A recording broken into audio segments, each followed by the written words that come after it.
Day. Today we commemorate World Food Day, which is celebrated worldwide every year on the 16th of October. This day was dedicated by the United Nations to strengthen international and national solidarity in the fight against poverty, malnutrition, and hunger. In our world today, attention is zeroing in on the important global struggles of our time.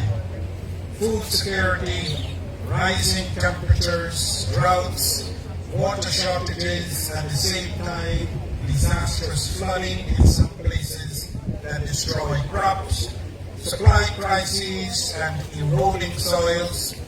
We in Eustatius are also feeling the results and effects of these global struggles. Chronic undernourishment prevails among almost 5 million children under the age of 5. That is why for us here in Eustatius, this day we stand still and think of the blessings we enjoy being able to have food on our tables.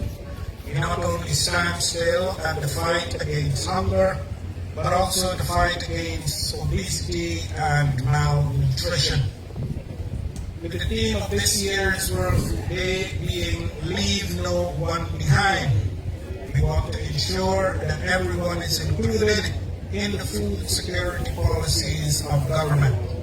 Also to ensure this, we need to have all commodities on board, all commodities, all sectors of our food chain developed to a level that its contribution is naturally to the healthy, nutritional food security standards and policies we want to have in place for our citizens.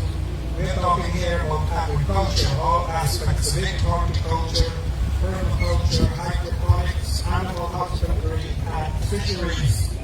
These commodities together can ensure a balanced and healthy diet for our population.